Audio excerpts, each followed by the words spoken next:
Hey guys, welcome to Faiza's cooking.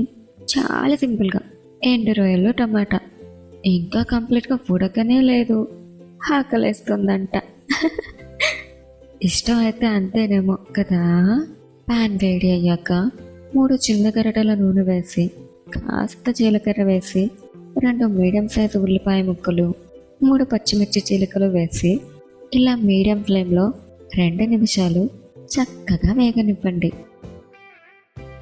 ఇప్పుడు ఉంటే ఓ రెబ్బ కరివేపాకు, బాగా శుభ్రంగా కడిగిన 50 గ్రాముల ఎండు రొయ్యలు వేసి మీడియం ఫ్లేమ్లోనే చక్కగా నిదానంగా 5 నిమిషాల పాటు ఇలా వేయించండి.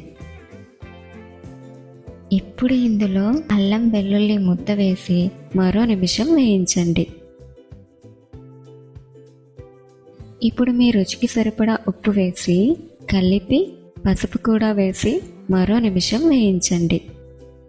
ఇప్పుడు 300 గ్రాముల టమాటాలు బాగా చిన్నగా తరిగి వేయండి.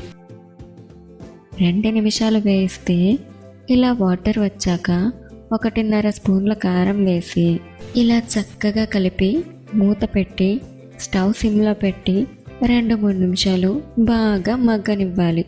ఇలా నీరంతా పోయి టమాటాలు మగ్గిపోయాక 1/2 లీటర్ నీళ్లు పోసి ఒకసారి కలిపి మూత పెట్టి మధ్య మధ్య మూత తీసి చూసుకుంటూ అడుగు అంటకుండా కలుపుకుంటూ మీడియం ఫ్లేమ్లో 15 నుంచి 20 నిమిషాల పాటు ఉడికిస్తే ఇలా నీరంతా ఎగిరి దగ్గర పడుతుంది. ఇప్పుడు ఉంటే కొత్తిమీర కూడా వేసి కలిపి దించేస్తే రెడీ.